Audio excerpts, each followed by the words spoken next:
At 6:31 p.m., the chandeliers above the Palmer House ballroom shimmered like a sky of captive stars, and Chicago, polished, perfumed, pretending, held its breath without knowing why. The charity gala hummed with tuxedos and borrowed jewels, with officials who practiced their smiles in elevators and wives who studied their husbands' tells. A string quartet sawed sweetness through the air.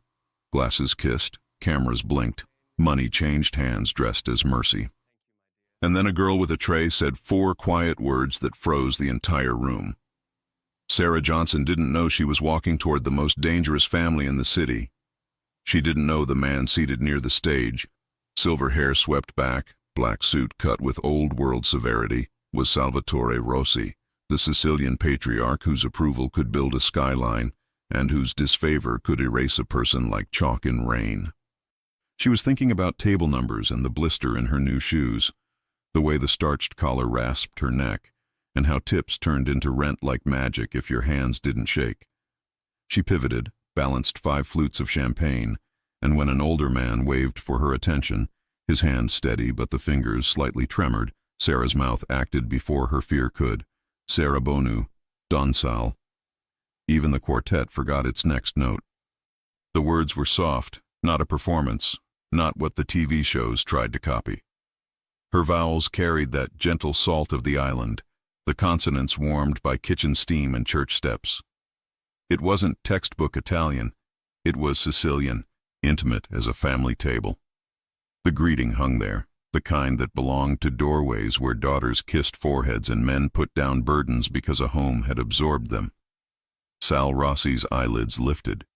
For the first time that evening, the old iron in him eased.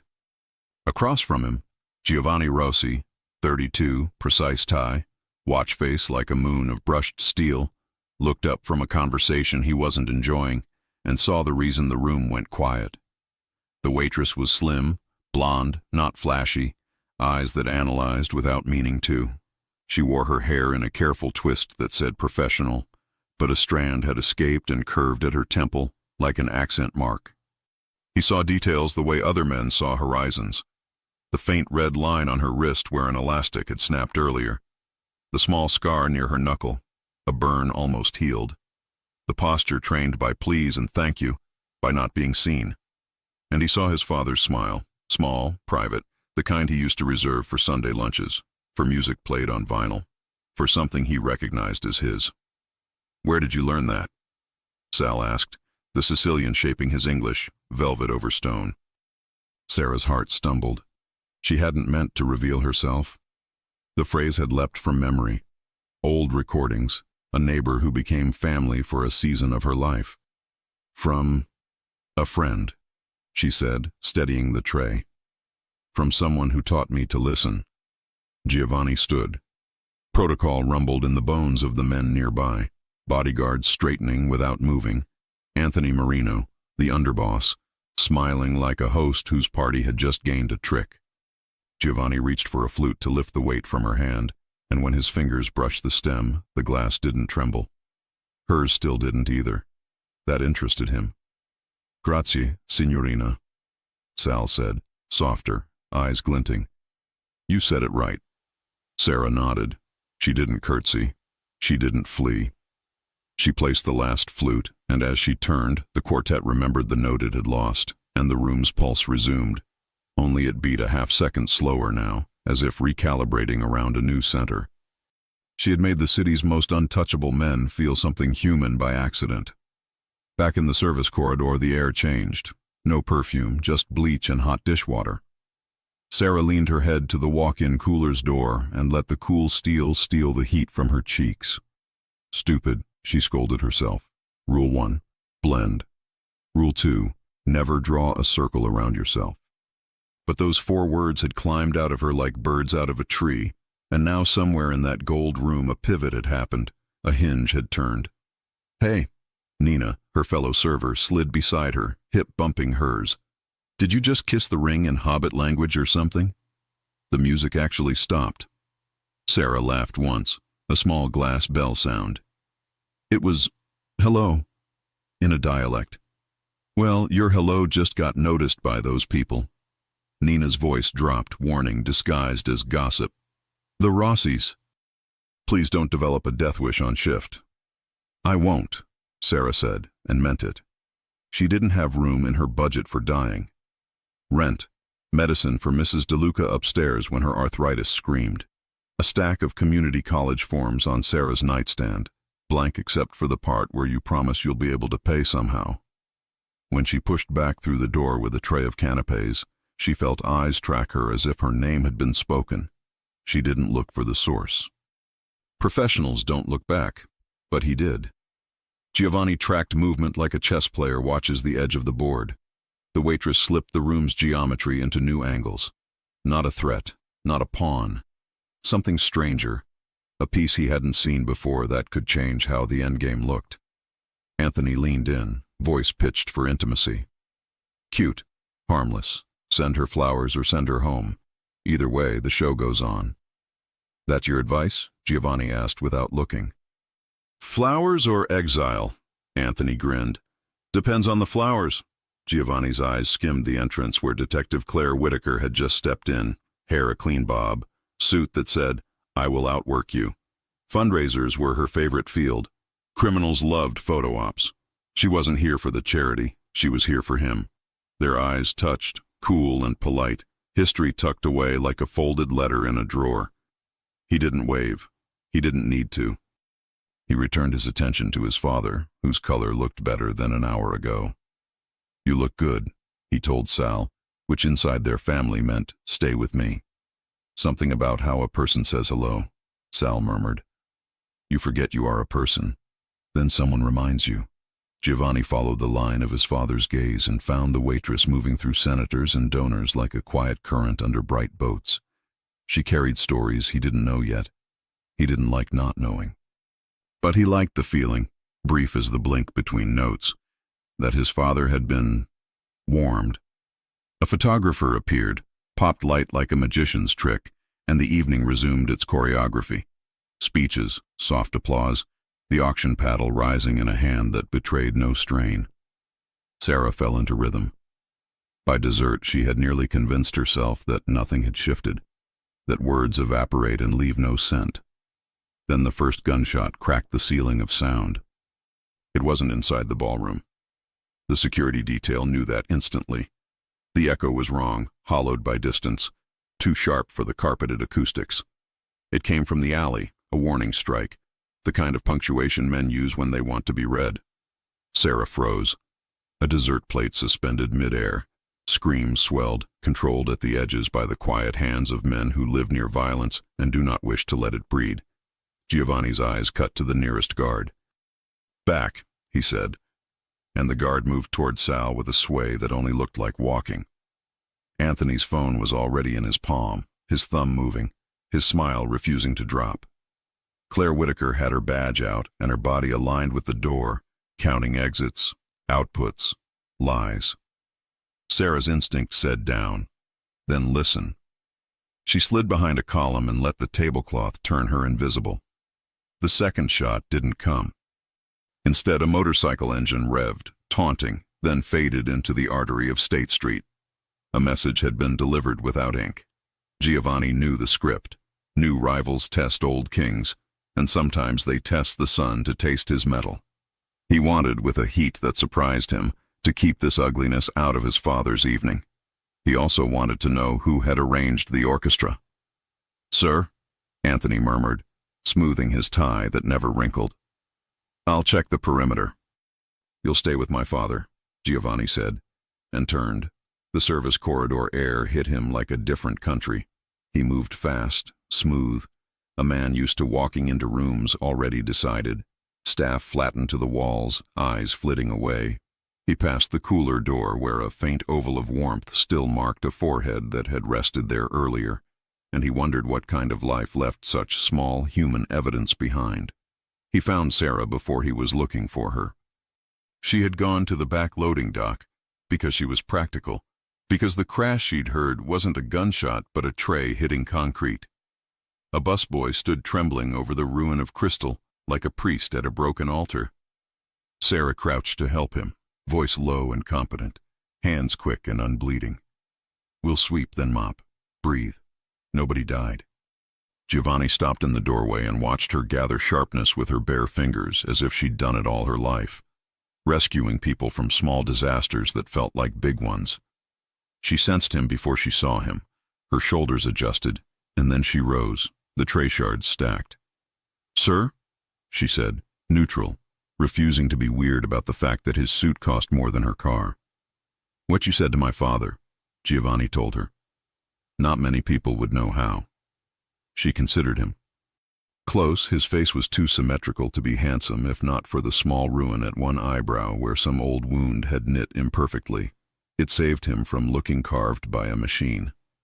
Not many people would notice. She paused. He looked tired. It seemed kind. Kind. The word hardly ever touched this world. He tasted it like a foreign candy. "Do you know who we are?" "I know you make this city quiet when you want to," she said, not changing tone. "And sometimes you let it be loud." He should have been offended. Instead, he was amused by how cleanly she drew it. "What's your name?"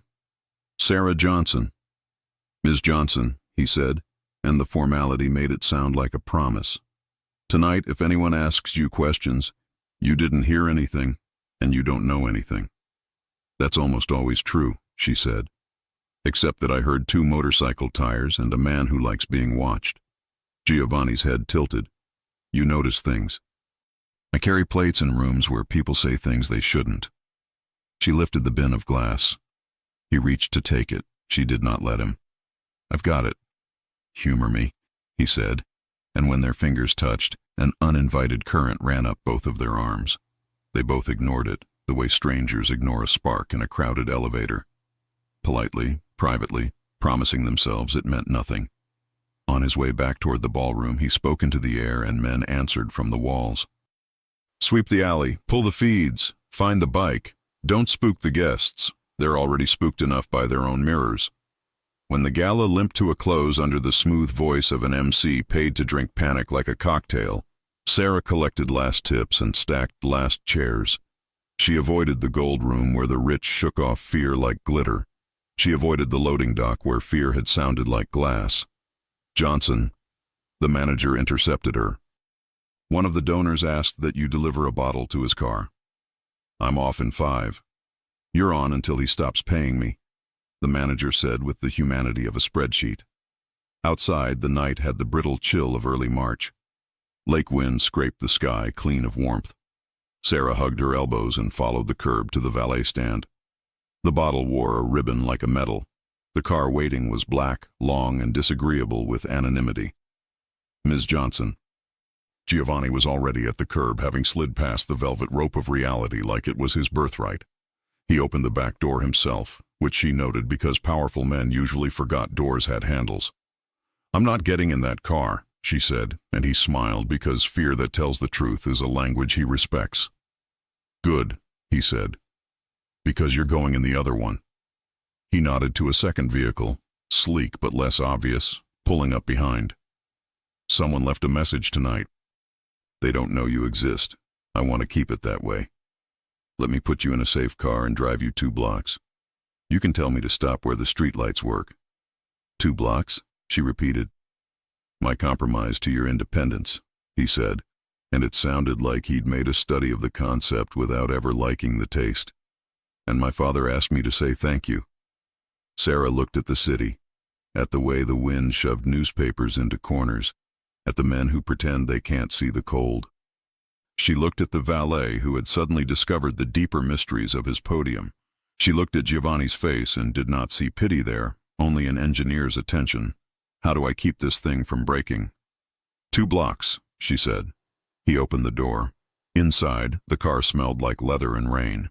He didn't slide in beside her. He took the front passenger seat, telling the driver to keep hands where hands belonged. The city flowed around them, all glass and angles and old stone shouldering new money. "Who taught you Sicilian?" he asked. "Mrs. DeLuca," Sarah said, looking out so she didn't have to look at him. "She moved into my building when I was 12. I helped carry her groceries. She paid me in cookies and stories." "From where in Sicily?" "Caltanissetta," she said, and his breath hitched. One beat, because that was where Sal's mother had laughed once upon a time. "She's still alive?"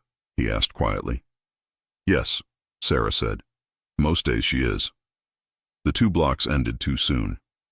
"Here," Sarah said, indicating the corner with the laundromat that kept odd hours and the bodega that kept odder secrets. The car rolled to a gentle stop, a kindness his drivers rarely offered the brakes.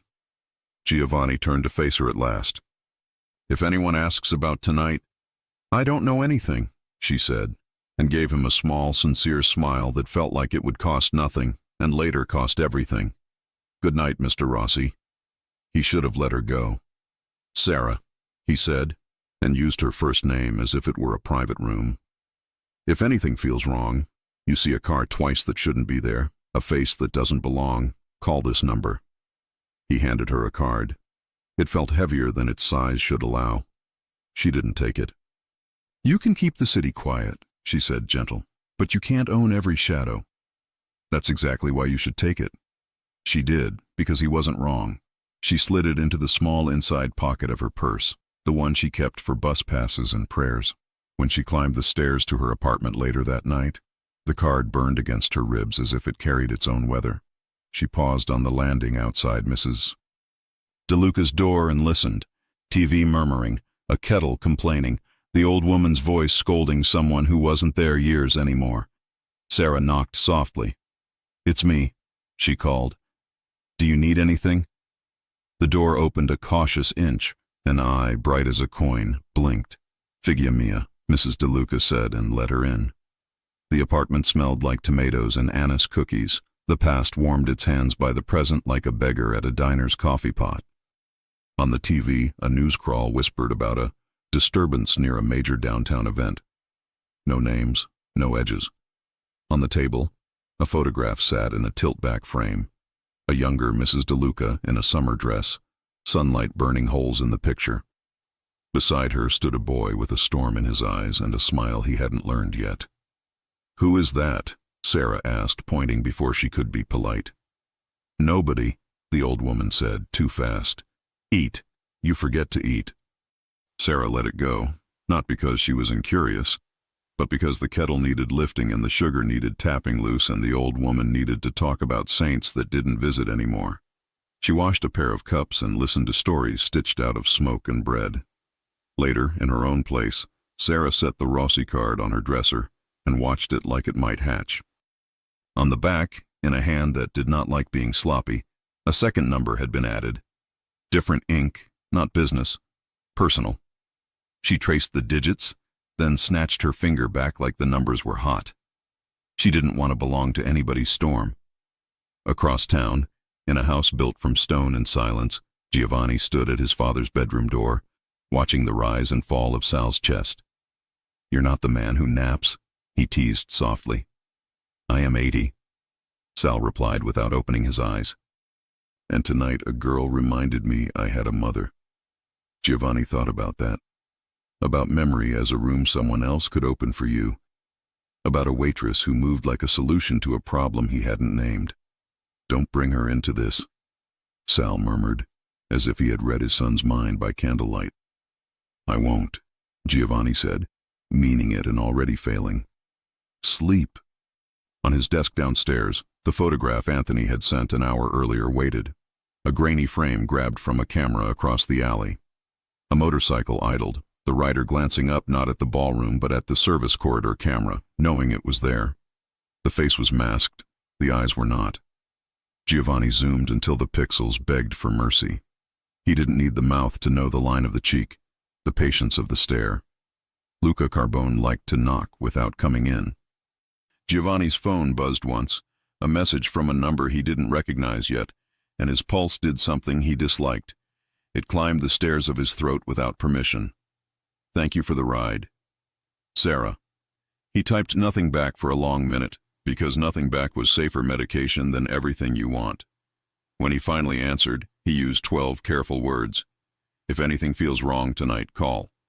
I don't sleep easily anyway." Sarah read it with the light off, as if secrecy could decrease heat. She put the phone face down, crawled under the thin comforter, and told her heart to be quiet. It wasn't. At 2:12 a.m., a shadow paused on the sidewalk across from her building. Not a man. A shape built from patient cold. It didn't look up. It didn't need to. 2 blocks away, a cruiser idled, Detective Whitaker writing notes in a hand that never forgot. She tapped her pen against her lip and circled a name twice. Carbone, then another name she had no reason to circle at all. Sarah Johnson. By dawn, the city would look washed and ordinary. By noon, the gala would clutter into a headline half-read over lunch. By night, something would break, and someone at the center of the ballroom's quiet would have to decide which world to keep breathing in. What did Sal really see in Sarah's greeting, and why did Luca choose that alley? Why did Mrs. DeLuca hide that summer photograph, and how many people already wrote Sarah's name into a ledger she can't see? Morning pretended last night hadn't happened. The sun polished downtown into something innocent. The papers called it a minor disturbance, and the Palmer House staff swept glass until the floor forgot. Sarah tied her apron at the bistro, the knot stiff, the espresso hiss fussy. Cities move on. Rent demands it. At 9:12 a.m., a motorcycle ghosted past the window. It didn't stop, just stained the air with attention. "Detective for you," her manager said, waving a card. Claire Whitaker crossed the room like a quiet verdict. Badge flash, small nod. "Sarah Johnson, you worked the Rossi Gala." "Yes." "See anything unusual?"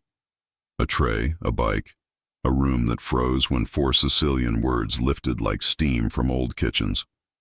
"A tray broke," Sarah said. "A bike backfired in the alley. That's all I saw. If anyone contacts you, you call me." Claire's gaze measured the tensile strength of Sarah's composure. "Don't try to be brave in other people's wars." "Brave isn't my thing," Sarah answered. "It becomes everyone's thing eventually," Claire said. At the door she paused. "Where did you learn Sarah Bonu?" "A neighbor," Sarah said. "Why?" "Because Sal Rossi hasn't smiled in public in years." The bell chimed Claire out as if punctuating a secret. Lunch thinned. Nina texted, "Are you in love with your own funeral?" Sarah pocketed the phone, finished her shift, buttoned her coat, stepped into a thin winter that made newspapers skitter like gray birds. 2 doors from the bistro, a black sedan slid from the curb and unrolled its window. "Get in," Giovanni said, voice calm, as if calm could be put on like a coat. "I'm not being collected," she said. A patrol car tore past, sirens slicing the block.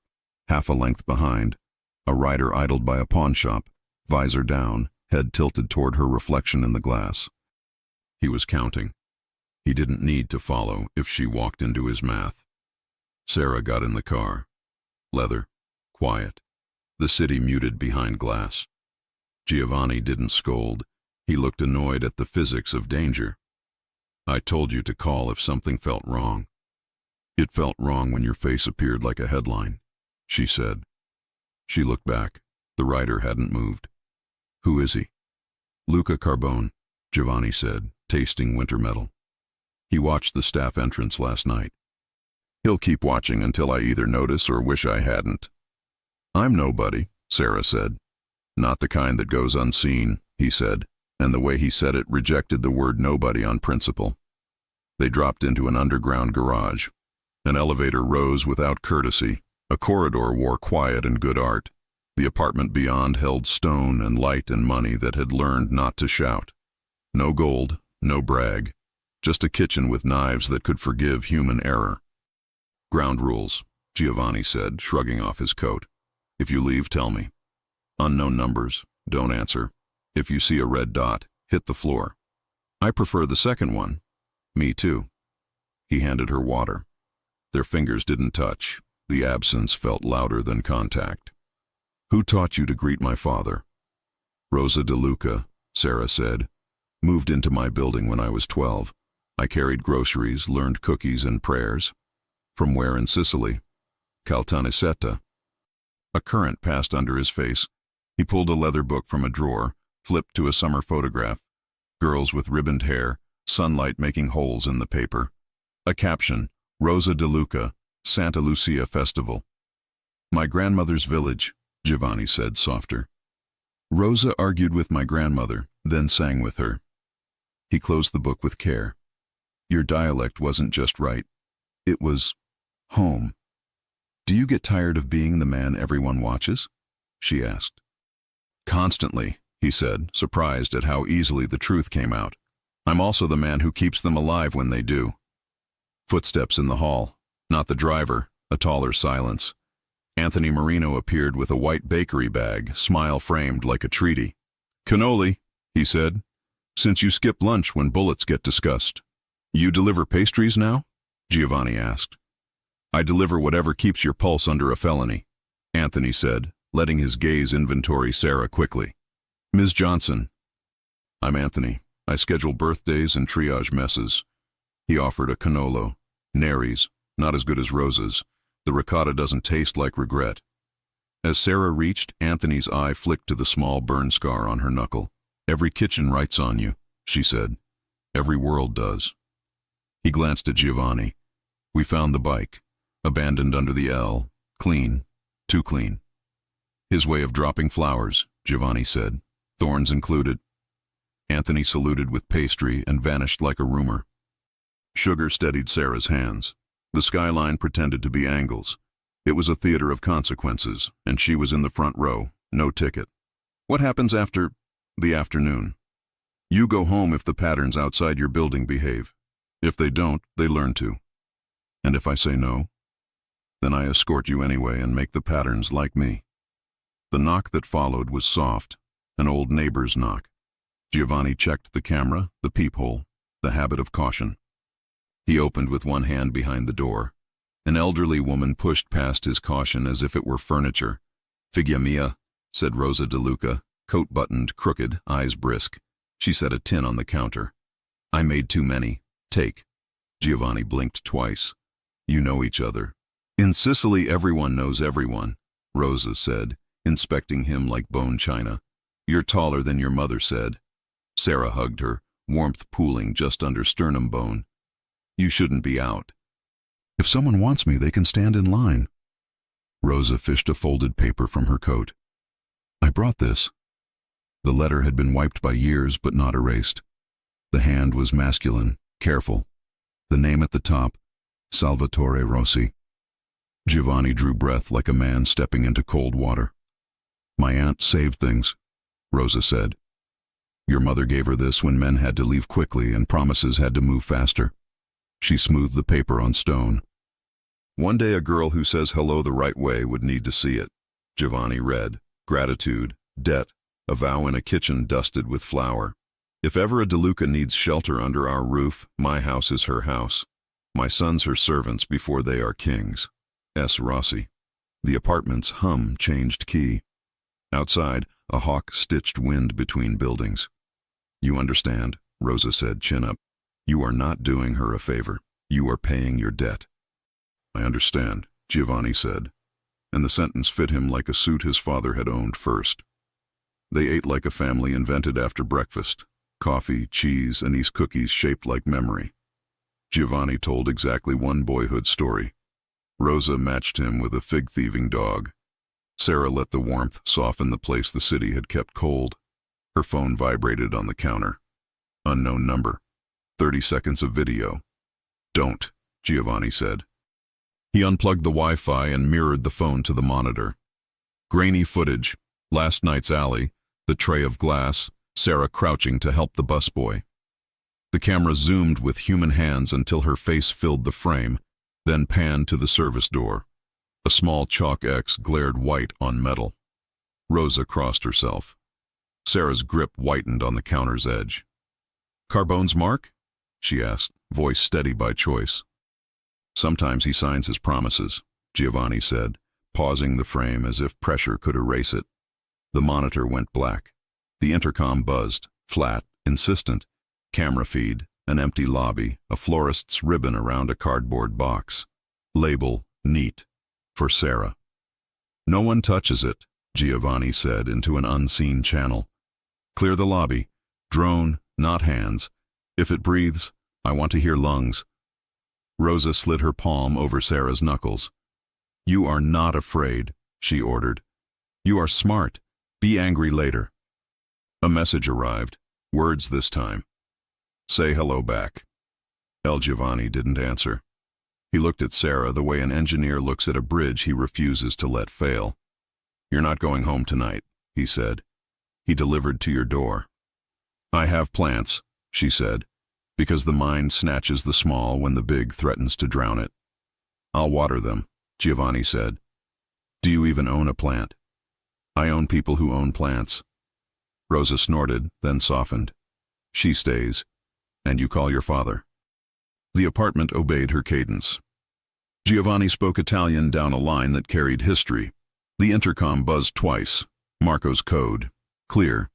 The feed showed the ribboned box open on the lobby's polished floor. Inside, a metal music box nestled in tissue, the kind you wound with a small key. 2 words engraved on the lid. Santa Lucia. Rosa's breath caught. Your grandmother's song, she whispered.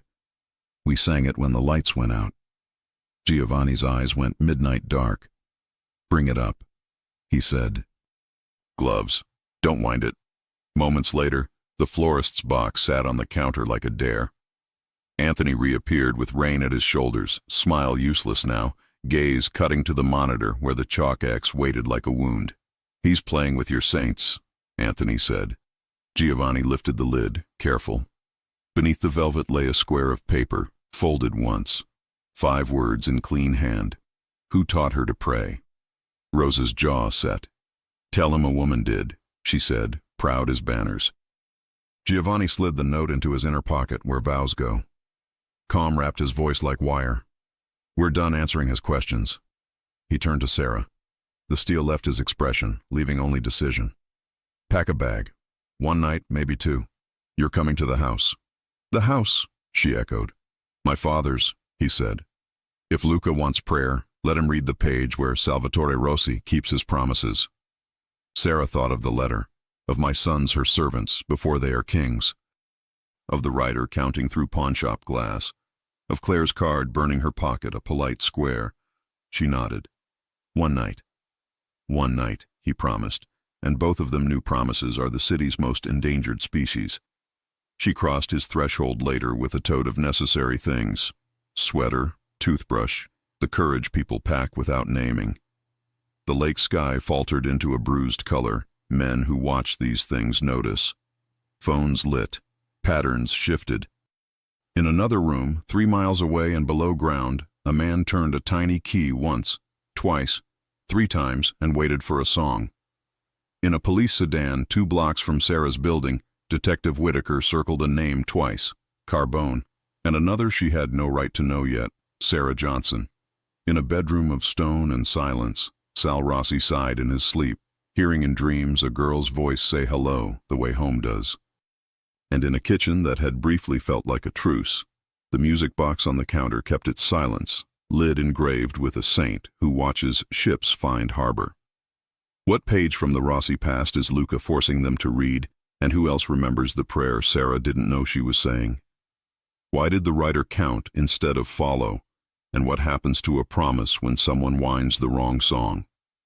The Rossi mansion woke to the silence of power. Morning light slid across marble and steel, catching dust motes that looked like secrets too small to tell. Sarah stood at the kitchen sink rinsing fruit, still wearing the borrowed sweater that smelled faintly of cedar and safety. Buongiorno, figlia mia. Sal Rossi's voice carried the smoke of decades. He leaned on his cane with dignity that needed no audience. You greet like a Sicilian. It sounds like home. Sarah smiled. Rosa taught me that. She said the right word can open a door. Giovanni entered, sleeves rolled, eyes already assessing the world. He stopped at the sight of them, his father eating biscotti, the girl who'd changed the air in his house. For a second, something unguarded passed through him. Sal looked up. Lunch at La Brezza, on the lake. The girl comes. You'll worry less. Giovanni's jaw tightened. It's not safe. Then make it safe. Sal said simply. And that was that. La Brezza was the kind of restaurant that pretended not to know who it served. Frosted windows, clean linen, soft music. Giovanni chose the seat by the wall, scanning every reflection. Sarah sat beside Sal, her quietness like a thread holding the moment together. For a while, there was peace. Sal told a story about fishing in Caltanissetta. Sarah laughed, and Giovanni found himself watching her lips curve instead of the door. Then something shifted. The light dimmed, not from clouds, but from a shadow outside. A figure stood beyond the frosted glass, still, deliberate. A small chalk X glared near the corner. Sarah saw it first. Her pulse tripped. She leaned toward Sal, whispering in Sicilian, "Terra ora," down now. The old man obeyed without question. Giovanni reacted at the same breath, pushing Sarah under the table and covering her with his body. The glass shattered. A muffled pop, then a rain of shards and white light. Sarah felt the world tilt, the thunder of impact swallowed by Giovanni's chest pressed against her back. He whispered against her hair, steady and low, "I've got you." It wasn't a command. It was a promise. Anthony's voice roared from somewhere distant. Orders, movement, the rhythm of chaos. But Giovanni didn't move until the silence turned real again. When he finally looked up, the entire window was gone, and the lake stared back like an open wound. Sal brushed glass off his sleeve, unshaken. "Everyone breathing?" Sarah nodded, though her hands trembled. Giovanni caught them and held them still. "You saved him," he said quietly. She blinked. "I just saw the shadow." "Before I did," he said, and that truth settled between them like heat. They left through the service exit. Cops swarmed the front. Reporters shouted. Cameras blinked. But Giovanni kept his father between himself and the chaos. Sarah close enough to feel his heartbeat. The moment they reached the car, he turned to her. "You stay with me," he said, "until I say otherwise. I can take care of myself. You already did. Now it's my turn." Back at the Rossi estate, the walls felt higher, the light dimmer. Rosa opened the door before they reached it, scolding in Sicilian as if they'd come home late from school. She cupped Sarah's face, checked for cuts, then muttered a prayer halfway between anger and relief. "Sit," she ordered. "Both of you. Eat. Saints can't guard empty stomachs." Giovanni almost smiled, but didn't. He poured espresso, the act so ordinary it hurt. Then his phone buzzed. A new message. No text. Just a 30-second video. He opened it on the counter screen. Grainy footage, Labreza's shattered glass. The moment before the shot, Giovanni shielding Sarah, his hand covering her head. The video froze there, a frame of protection turned into art. Words appeared at the bottom. Tell her to say it again. Rosa crossed herself. Sarah's breath hitched. Sal's eyes darkened with something ancient. Giovanni closed the screen, every muscle wired with control. "He's watching us. Listening." "Who?" Sarah whispered. "Luca Carbone," he said, "and he just made it personal." She shook her head. "You can't fight a ghost."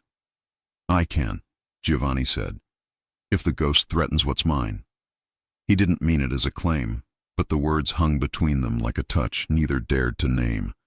Sarah looked away, heart pounding too loudly. "You shouldn't say that." "Why?" "Because ghosts listen too." Night fell fast over the lake. In the kitchen, the old music box still sat where they'd left it, its lid engraved with Santa Lucia. No one had dared wind it. They were talking quietly, plans, security, escape routes, when the first note rose. Soft, metallic. The melody played on its own. Sarah froze. Giovanni crossed the room, lifted the box with gloved fingers. The song continued, bright and haunting, the tune his grandmother had loved. On the underside, newly scratched into the metal, a mark gleamed white. A second X. "Luca's signature," Giovanni murmured. Rosa's spoon fell from her hand. "He's writing in your house now." The music wound down to silence. Only Sarah's breathing filled the space. Giovanni turned to her. His voice was quiet, certain.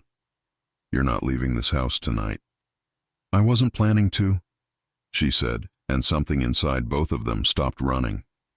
He stepped closer, close enough that the fear in her chest turned into something warmer. His hand brushed a piece of glass from her hair, slow, careful. "When I said I'd keep you safe," he murmured, "I didn't mean behind walls, I meant anywhere." She looked up at him, eyes wide. "That's dangerous, Giovanni." He smiled, faint and tired. "Everything worth keeping is." And from the corner of the room, unseen by both, the security camera light blinked red, recording every word. "Who placed the second mark inside the Rossi home?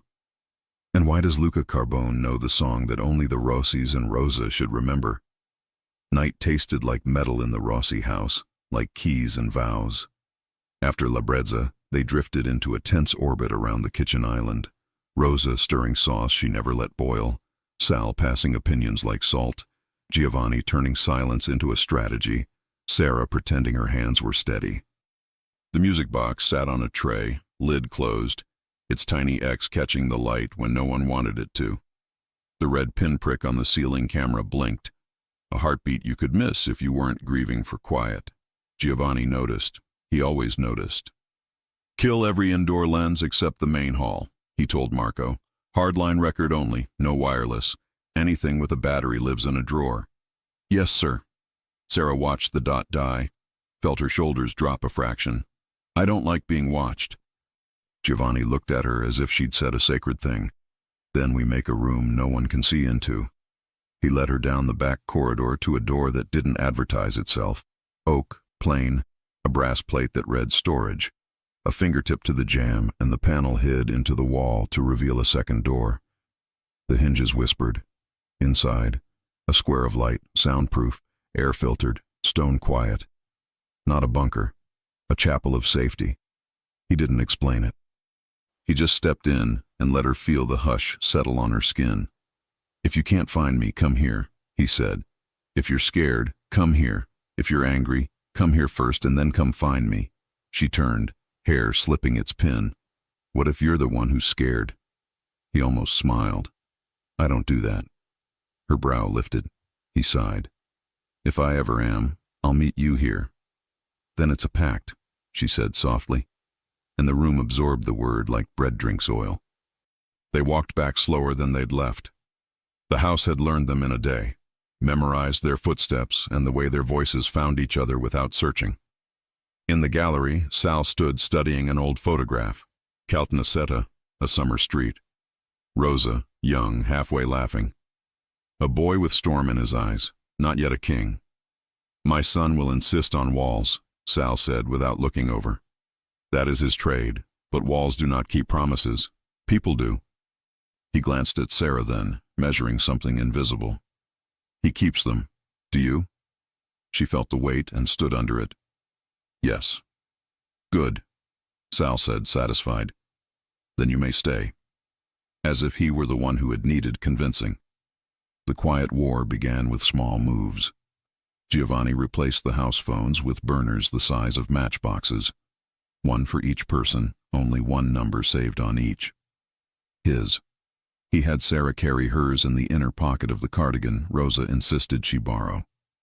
"For saints and drafts," the old woman said, tucking the wool around Sarah's shoulders like a blessing disguised as scolding. He showed Sarah the blind corners of the ground floor, the way reflections off the lake turned windows into one-way mirrors at dusk. He taught her the Rossi version of ordinary. Never walk the same route twice, never let a door announce you, never assume a quiet street.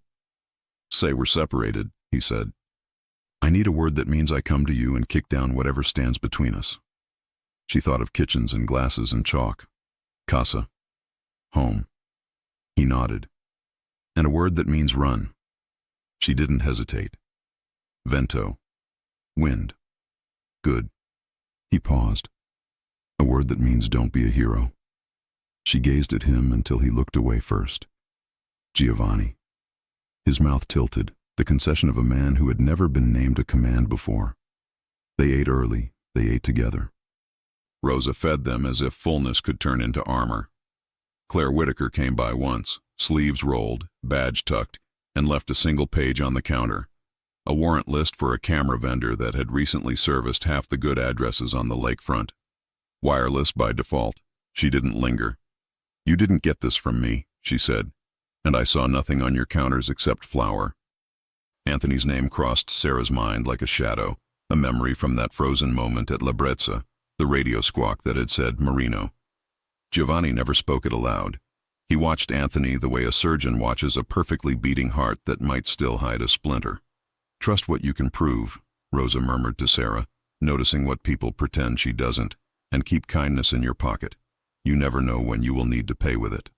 Is kindness currency here? Sarah asked. In every world, Rosa said. But the exchange rate changes. At dusk, the lake bruised purple. Giovanni insisted on air. 10 minutes in the garden, he said. Not the street. I control the hedges. She followed him through the conservatory where lemon trees wintered like visiting nobility. Outside, the path ran a modest curve between you and the stone that folded the estate from the world. The cold kissed her face. He walked close, not touching her, and she felt more protected than when bodyguards ringed a door. Today taught me something, he said. That you hate frosted glass? That I hate not seeing danger coming, he corrected. And that you see it sooner than I do when it wears a face instead of a plan. She remembered the chalk on the window, the way her hands had moved before her mind. Rosa taught me to read rooms. Poor women learn, whose hands are empty, whose rings were pawned last week, who came to eat or to be seen eating. And which men are storms. Her smile was small. You make the air change. Not because you try, because you are who you are. A crow took off from the wall and spun the sky into black ribbon. He watched it go. My world eats everything soft, he said.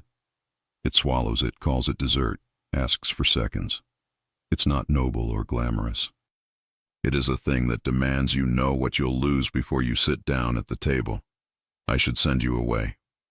You tried, she said, and then you put your body between me and glass. His jaw worked. I'll do worse to the next thing that comes for you. Then don't send me away, she said, simple as water. Make room. He stopped. She did too. The hedge held its breath. Stay, he said. I already am. He reached up and tucked a strand of hair behind her ear with the care of a man disarming a small bomb. He didn't kiss her. He didn't need to. The promise changed the night anyway. A motion at the far end of the garden. Marco lifting 2 fingers. Time. They went back in, through the warm lemon air, into a house that felt marginally more like Casa and marginally less like a map of exits. The next move in the war arrived in a brown envelope pushed under the front gate. No courier. No camera caught the hand. Inside, a restaurant reservation, printout for tomorrow, La Brezza, 1:30 p.m., Sarah Bonua, the email Luca had used to book the room the day before, and a second sheet, a floor plan of the Rossi ground floor annotated in neat, impersonal handwriting. Sarah stood with Giovanni over the island as he read. She watched his breath shorten and then lengthen on purpose. He's seeding fear, she said. He's itching for me to flinch, he said. I won't give him the pleasure. So we go back to La Brezza? We go somewhere else, he said, and make him look foolish. Anthony arrived with a tablet and a face that had learned to be pleasant under floodlights. Pulled every Sarabonu account within the last 72 hours, he said. 13 throwaways, all spun up from the same offshore block. He's mocking us with our own good taste. Then we change the taste, Giovanni said. Tomorrow, the old South Pier, private pavilion, 1 entrance, 3 exits. He'll expect glass. We'll give him wood. Anthony's smile flickered. Invitation list? Family, Giovanni said, which in their dialect meant few. Rosa, my father, Sarah. He didn't look at her when he said her name. The air had to carry the weight. Security? Unobtrusive, he said, but absolute. He and Anthony measured each other for a long breath. The air thinned. Sarah felt the click of a lock she couldn't see. When Anthony left, his cologne stayed half a heartbeat after his shoes stopped speaking. Do you believe in him? She asked. I believe in what we built together, Giovanni said. Belief and proof are cousins, not twins. And me? You? He faced her fully, and whatever else was in the room folded its hands and listened. I believe you are the first thing in years that makes me want to build something that doesn't require proof. Her eyes stung. That sounds like a risk. It is, he said. And I am very good at risks. Rosa coughed a warning from the stove. Eat your soup before it thinks you do not love it. They obeyed. Night concentricked around the house in rings of light and guard roots. Sarah lay awake in the guest room whose window framed the lake like a promise larger than men's plans. The burner phone on her nightstand glowed a single stubborn dot. She touched the wool at her shoulder and thought of words that had become their map. Casa, Vento, Giovanni. The dot blinked. A message, no number, just audio. She sat up, pulse rising into her throat. She hesitated, then pressed play. A child's voice sang Santa Lucia. Not the version the box played, not the church melody Rosa hummed, but the broken lullaby of a worn cassette, birdsong over static, a hand clapping offbeat. Her own childhood, her mother's accent, not Sicilian, not anything Giovanni would know, cutting across the final lines. Sleep, Sarah, sleep. The phone slipped in her hand. Her mouth dried. For a second, the room fell away. There was only a fourth-floor walk-up, a summer fan that clacked, a woman's voice exhausted and good. Then a second voice, a man, lower, smooth in a way that made the hair on her arms lift. Not Giovanni. Tell him to make it sing again, the man said, soft. Tell him to use the key. Tell him we're listening. She was on her feet before the message ended, the burner clenched, the carpet cold. She crossed the hall without shoes. Giovanni's light still glowed under his door because men like him do not gift darkness with their sleep. He opened before she knocked, shirt unbuttoned at the throat, a map of long days written on his face. One look and everything he was adjusted to the exact shape of her alarm. What is it? She handed him the phone. He listened. His eyes didn't show it, but his breath did. One fraction shorter at sleep. Sarah, and harder at use the key. How would he have that? He asked. I don't know, she said. My mother used to play that to drown the sirens. He reached for her hand and kept it. We're not winding the box. He'll keep pushing, she whispered. He wants to hear what you do when you're told. Then he'll keep being disappointed. They moved down the hall together, the house learning a new route. In the kitchen, the music box sat where it had sat all day, patient as a wolf. Giovanni didn't touch it. He looked at the underside instead, at the X scratched where a maker's mark should be. He took a photo. He sent it to a lab that owed him accuracy before oxygen. Rosa? Sarah asked. Would she know something? Maybe, he said. But I won't wake her to share this kind of sound. He turned to find Sarah closer than the sentence he'd just spoken. Protection has a gravity. It draws, and then it stops pretending it doesn't. He lifted a hand and cupped the back of her head like he had under glass, but softer, not fear, permission. She leaned once, not all the way, as if a world could tilt and still not spill. He rested his forehead against hers, eyes closed. You're safe, he said, while I breathe. I believe you, she said, and belief turned the air warmer. The burner chimed again. Unknown contact wants to airdrop a photo. Giovanni declined. The house hummed like a cat about to fight. Back to the quiet room, he said, not asking. She nodded. In the small stone space, the silence sat with them like a third person. He took the lone chair. She sat cross-legged on the rug. He handed her a blanket as if she'd asked and didn't know it. Tell me something true that isn't about fear, he said, voice low. She thought. I wanted to study languages. You already do. Not like this, she said, smiling in spite of herself. He told her one too. When I was 10, my father taught me how to fillet a fish. He said the knife will only slip if you let your attention slip first. He looked at her. I haven't let it slip since. Maybe today you did, she whispered. A little. With me. Maybe, he said. And no glass fell. They might have slept there. They might have invented sleep in a house that forgot the recipe. But outside the quiet room, in the kitchen that still held women's hands and old men's opinions, someone knocked on the back door, soft, domestic, the sound of a neighbor who needs sugar at midnight. Marco's radio. Movement by the service entrance. Giovanni's body changed from warmth to geometry. "Stay," he said, and hated the word even as he used it. She caught his sleeve. "Casa, if you need me. Vento, if I need you." "Giovanni, if I'm about to do something stupid," he finished, and left with a look that would have come back even if coming back were impossible. He reached the kitchen as Marco flooded the yard lights. The silhouette beyond the glass wore a cap pulled low, hands visible, fingers splayed like a prayer. The camera feed came up on the counter screen, grainy, delayed. A man leaned into the frame. "Package for Sarah Johnson," he said, voice muffled through the door. "From the florist." Rosa's florist tied bows like rosaries. This ribbon was wrong. Too slick, too bright. Giovanni signaled no one touches. A drone whirred from the pantry, ugly and useful, and nudged the box away from the threshold. It hit a seam in the slate and tilted. Inside, no roses. Just paper and a phone the color of midnight. It lit itself. Sarah's number appeared on the screen it held up to the glass. Back in the quiet room, Sarah's burner chimed again. One photo received. She didn't open it. She whispered the pack to the walls and waited for a step. The music box sang, soft from the kitchen, one single note like a test of faith. Giovanni didn't wind it. He didn't have to. The lid had shifted ever so slightly, the hinge glinting.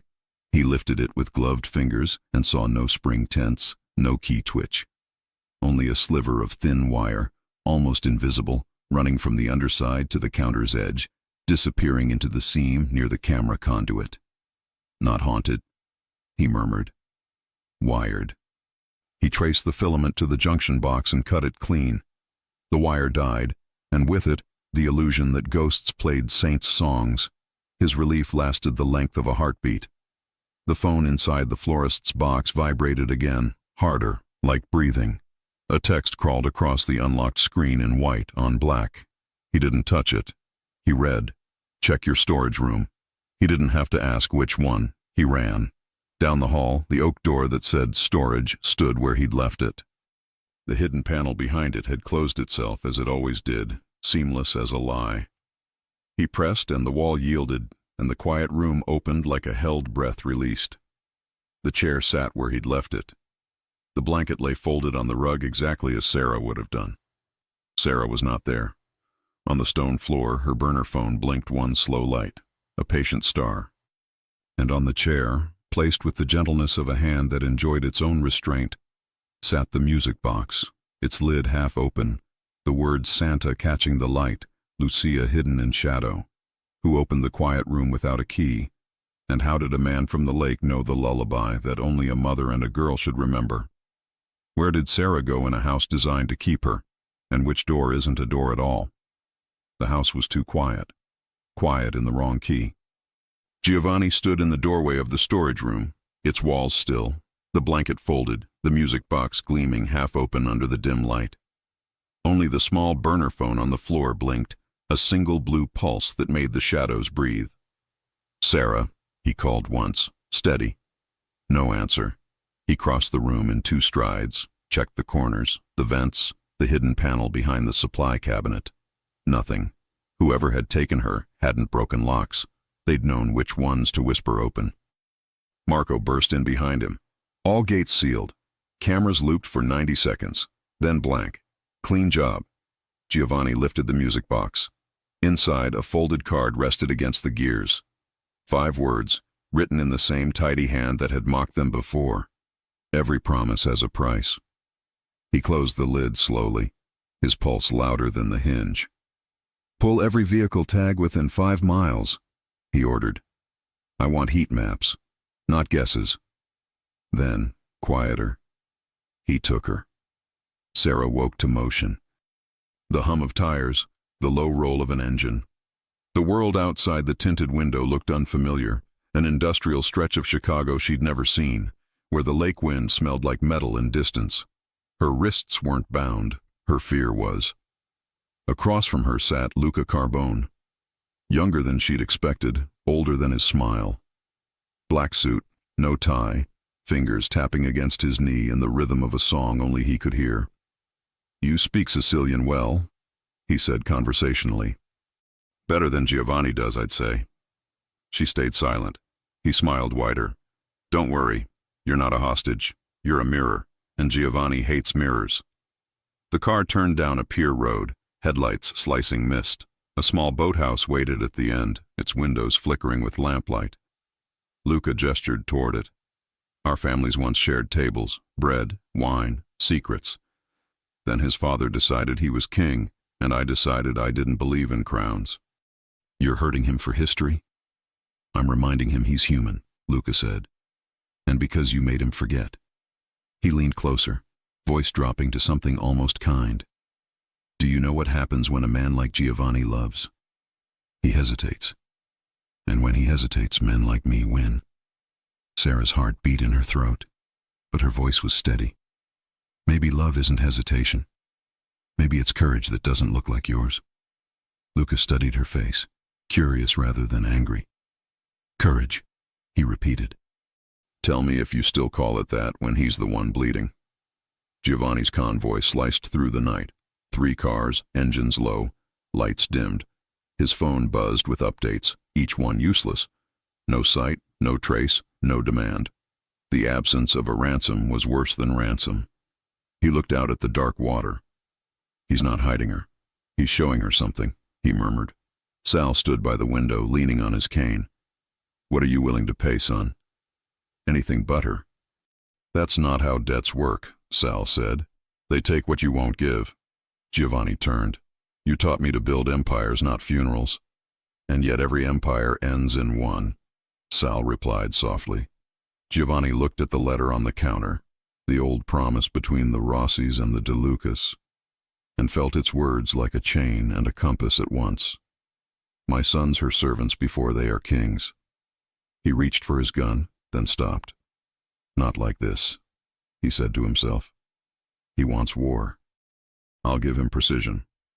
At the boathouse, Sarah sat by the window while Luca poured wine.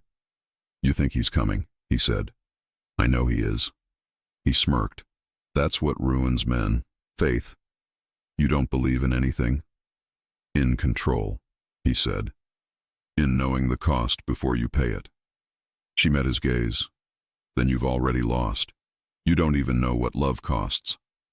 For a heartbeat, something flickered in him, recognition, maybe, of a truth he couldn't afford. He looked away. "He'll trade something for you. He always does.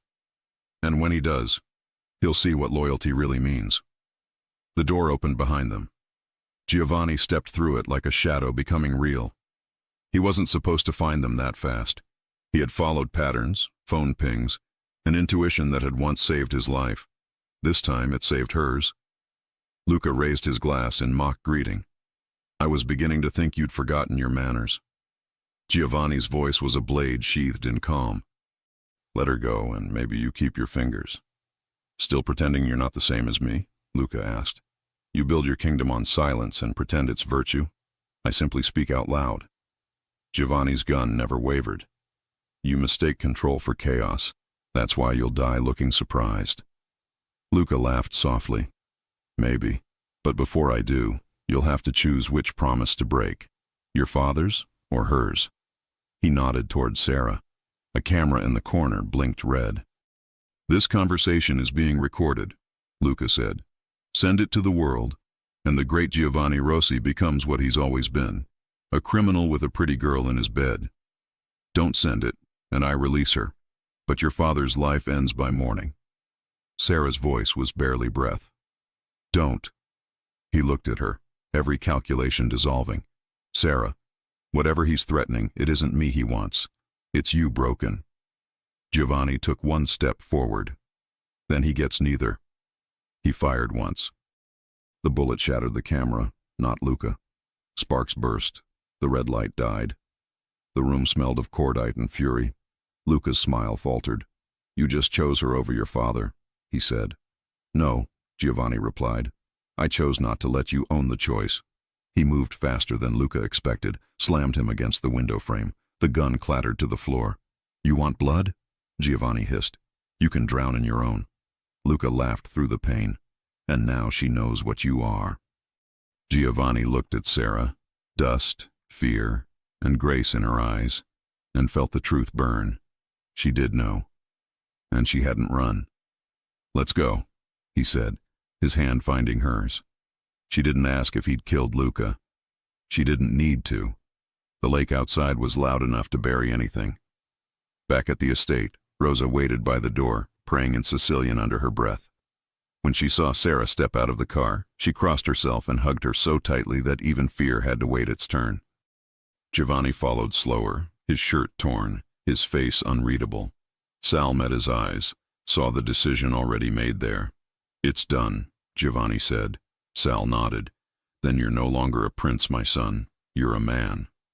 Sarah stood beside them, hair tangled by wind. "He said every promise has a price," she whispered. Giovanni looked at her. "Then I'll pay it. Even if it cost you everything." He stepped closer, voice low, unflinching. "Everything is nothing without you safe." The words broke something inside her and built something new in its place. She reached for his hand. He didn't pull away. Outside, dawn bruised the sky, the lake turning to gold. For the first time in years, the Rossi house exhaled. But from the garden gate, a shadow watched, someone in a gray coat, face unseen. When the light touched his shoes, a small white X gleamed on the ground beneath him. Who placed the final mark, and what promise still waits to be paid when the sun rises over the Rossi estate? Dawn reached the lake like a bandage pressed to a wound. The Rossi estate stood quiet, but not the wrong kind of quiet.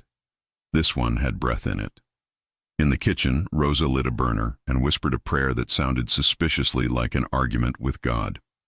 In the hall, Sal adjusted his cuff as if putting the world back on straight. On the island, the music box sat inside an evidence bag, its little X dulled by plastic. Giovanni hadn't slept. He'd watched the security feeds rewind and rewind until the 90-second blackout blurred. When the sun finally shouldered the windows, he was still at the counter, shirt from last night open at the throat, jaw rough with decisions. Sarah padded in barefoot, cardigan pulled around her like a promise kept. Her hair was a gentle mess. She paused at the doorway and read the room the way she always did. The way Rosa's shoulder dropped when she saw her, the way Sal's chin lifted a fraction. "Good, you're unbroken." The way Giovanni's eyes softened before the rest of him remembered not to. "Buongiorno," she said. He exhaled like he'd been holding that word for an hour. "How's your pulse?" "Borrowing steadiness from your coffee," she said, and it made him smile in spite of himself. Rosa slid a cup toward her. "Drink." "Then we fix what men broke." Sal tapped his cane once. "Begin with the person inside your walls." The room cooled. The suspicion that had been stalking the edges of the story stepped into the light. Giovanni's gaze cut to Anthony's empty stool. The radio squawk yesterday, the old file that had popped on Claire's list, Marino. A name like a key in the wrong lock. "Claire's on her way," Giovanni said, voice even. "And I already pulled the Rossi permits from 15 years back. There's a Marino on the vendor line." He slid a printout across the counter. "Johnny Marino, camera installer, signed off on a hardline junction in this house, the one that feeds the storage wing." Sarah felt the floor tilt under the gentlest part of her. "Anthony?" she asked, hating the tremor wrapped around the name. Giovanni shook his head once, sharp. "Anthony's full name is Antonio DeMarco Marino. He shortened it, because our world turns names into targets. But Gianni Marino isn't his father. It's his uncle, a man he doesn't speak to." He tapped the permit. "And the signature on this file? It isn't Anthony's handwriting. It matches the initials etched under the music box, where the maker's mark should be." Rosa's spoon paused midair. "The same hand put eyes in your walls and songs on your tables." "The same hand Luca paid," Sal said. The door chime rang, 2 short pulses, Marco's code for friend at the gate. A minute later, Claire Whitaker walked in with wind on her suit and purpose in her mouth. She took one look at Sarah and relaxed a notch, then slid a folder onto the counter like a card in a game both sides needed to win. "Your ghost has a face," she said. "We matched the scratch under the music box to initials on a run of lakefront installs. Vendor alias is GM full name, Gianni Marino. He used to subcontract for a camera company that lost its ethics before it lost its license. He's been living on pure cash since." "Where is he?" Giovanni asked. Claire's mouth tilted. "He was found 2 hours ago under the old South Pier.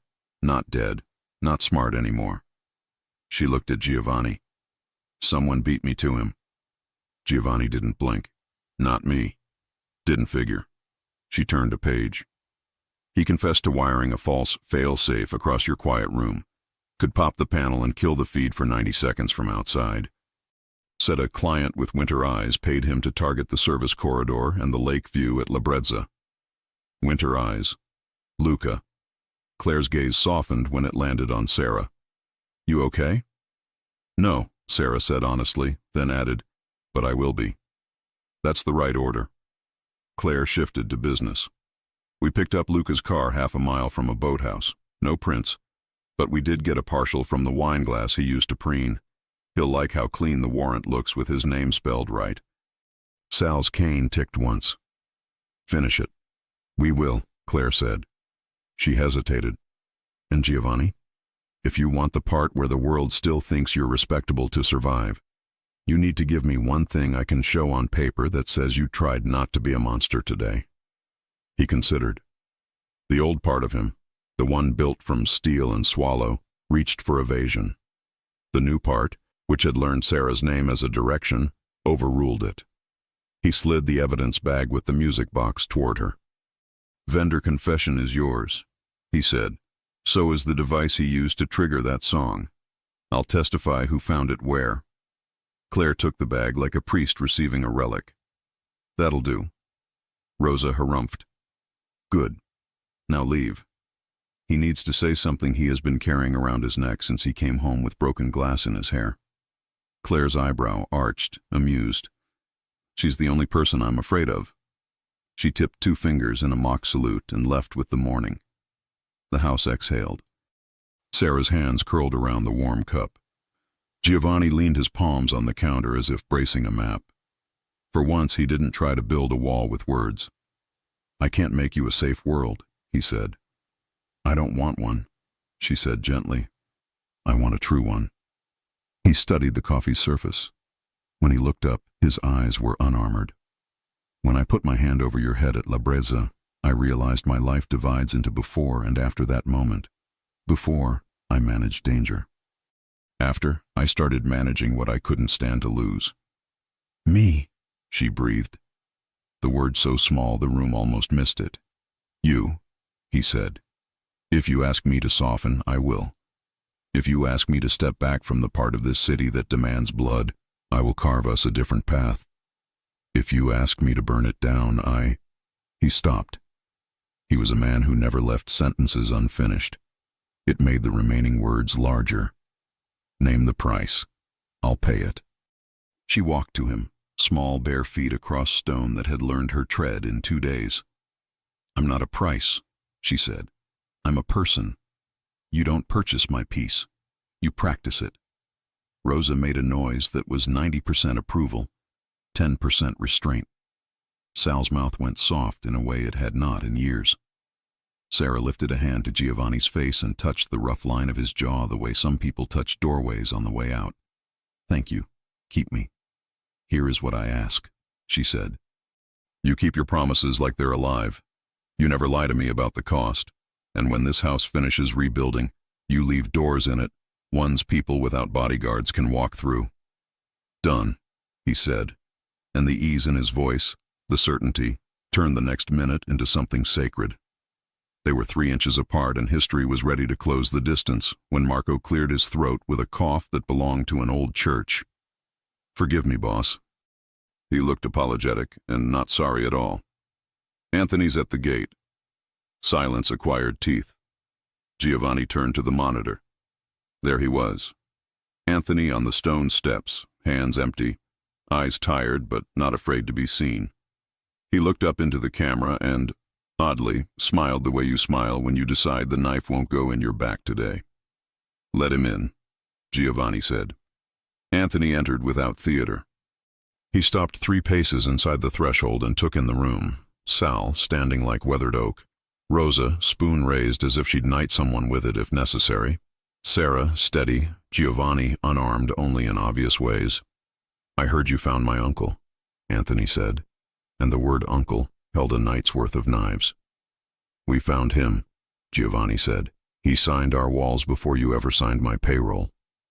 Anthony exhaled through his nose, a small surrender. "He's the reason I sent my mother out of state last year. He came around after my father died, promised work, left chalk." His mouth twisted. He said the Rossis never look at the scaffolding that holds up their mirrors. "That's exactly where we're looking now," Giovanni said. Anthony nodded once. "Then here's my resignation." Rosa smacked the counter with her spoon so hard flour jumped. "Nonsense. You bring pastries when people try to shoot us. You do not run away because your family grew a bad limb." He looked at her the way city men look at old women who refuse to be impressed, like they are in the presence of temporary gravity. His gaze slid to Sarah, then back to Giovanni. "Keep me or cut me, but do it with the knife on the table, not behind my back." Giovanni held his eyes for 3 beats that measured the length of a friendship. Then he crossed to him and, instead of taking the resignation, put his hand on Anthony's shoulder. "I won't have Luca take another thing from me," he said, "especially not the people who keep my worst ideas from becoming headlines. Stay, on one condition." Anthony's smile came back cracked and more honest. "Name it." "You answer to her," Giovanni said, tipping his chin at Sarah. "On the house rebuild. She sets the lines we don't cross in our own home." Anthony blinked, then, unexpectedly, grinned. Finally, someone with taste is in charge. Sarah bit back a laugh, warmth rising in a place inside her that had been cold too long. "First line, if it spies, it pays rent, or it leaves." "Done," Anthony said, and for the first time his yes sounded like relief. Rebuilding a house isn't a montage, it's a ritual. They stripped the walls of wires no one had invited. Claire's team came with masks and careful hands, carrying the music box into a van like a dangerous hymn. Contractors, vetted, watched, fed, replaced shiny with solid. Blind corners were made visible. Windows learned to hold light without holding bullets. Sarah drew a map on butcher paper while Rosa dictated in 2 languages. A kitchen with a door that locks from inside. Hallway mirrors angled so the cook can see who's coming. A bell at the service entrance that rings a real bell, not a camera. Sal added 2 requirements: chairs without sharp edges for bad days, a bench at the lake for good ones, and Giovanni acted like every line on that paper arrived by city ordinance. They called the pavilion on the Old South Pier and invited no one. On its fresh wood, they ate thick soup from thermoses and watched the water behave. Luca's men circled once and didn't know why they felt foolish. By afternoon, the wind changed and carried the smell of rain that never arrived. On the second day, Sarah took Giovanni to her building, not because it was safe, but because it was hers. She watered plants while he changed the lock a second time, not because the first one was weak, but because men like him sleep a little better when they are the last hands to touch a bolt. Mrs. DeLuca scolded them both with tears and cookies. Upstairs on a shelf, Sarah found an old cassette marked Santa Lucia, S, her mother's handwriting, the S drawn like a treble clef. She pressed the plastic to her ribs and told Giovanni a story with no villains. A woman who worked too many nights and sang too loud to make the sirens quiet down. He listened as if sirens could still be outsung. "Keep it," he said softly. "We'll digitize it. I want our house to know your music before it knows our rules." Our house. The words fluttered and settled. On the third day, Claire called with 3 sentences that changed the temperature of the city. "We have Luca. No bail. And your vendor sang." Her tone turned wry. "Next time you want to do my job for me, at least send cannoli." Giovanni hung up and faced Sarah and Rosa and Sal in the kitchen that now smelled less like fear and more like lemon and heat. "It's done," he said. Rosa set down the spoon and crossed herself with a sigh that could put out candles. Sal sank into a chair and ignored the way his eyes shone. Anthony arrived with pastry and a grin that finally fit his face. Marco took the long way around the island so he could pretend he wasn't smiling. They didn't celebrate with champagne. They celebrated with a decision. Giovanni stood at the head of the table and, without notes, without permission, changed the Rossi rules. No business in rooms where children could sleep, he said. No meetings with anyone who thinks chalk is a signature. Every contract rescinded that was written in fear. We keep our city quiet without forgetting we're people inside it.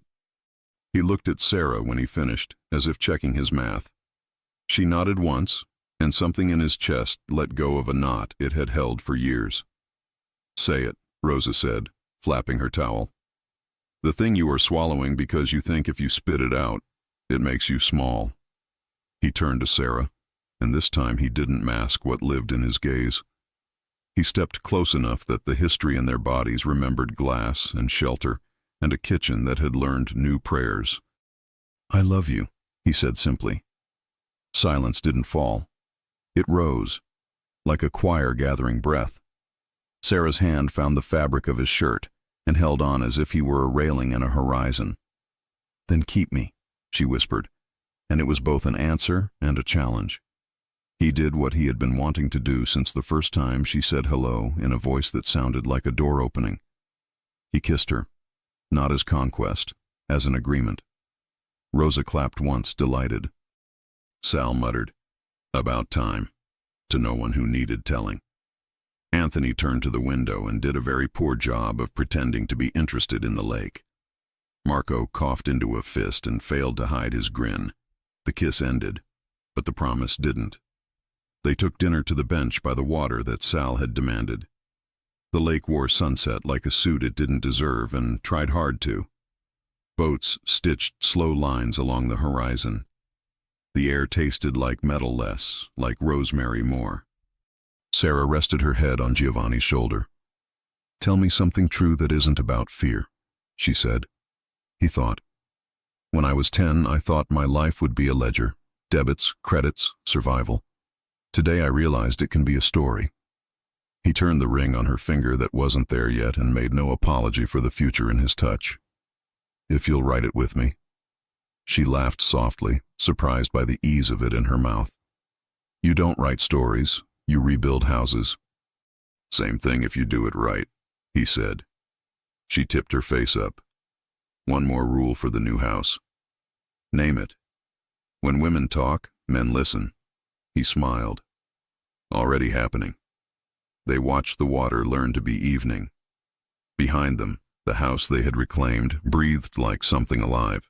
The camera lights stayed dark where they should. The bells rang when Rosa wanted them to. The kitchen kept the kind of heat that doesn't scald. On the stone pillar by the garden gate, someone had scrubbed a thin white X until it was a memory. Sarah ran her thumb over the faint chalk and felt nothing but stone. Gone, she said. Replaced, Giovanni corrected gently and pulled a stub of charcoal from his pocket, the kind Rosa used to mark the bottoms of cookie tins. He pressed a mark beside the washed place. Not an X. A small cross, tilted like a sailor's charm. For saints that actually listen, he said. For promises that walk, she said. They stood together until the sky went the color of good ink. Somewhere in the city, a camera blinked and then went dead under a court order. Somewhere else, a woman locked a door and finally slept. Back at the bench, the wind picked up and carried a tune that might have been a church melody or the imagination of people who had decided to have a future. Sarah wasn't sure, and for once she didn't need to be. Home, she whispered. Casa, he answered. And for the first time since a girl had said 4 quiet words in a ballroom and stopped a city, the house, the lake, the man, and the woman, each in their own grammar, agreed. If you enjoy stories like this, take a moment to subscribe to the channel. That's how I'll know you truly liked it. Even if you're watching on your TV, grab a second to join this family of fans who love emotional and heartfelt stories. Your support means everything, and it helps us bring you even more tales like this one.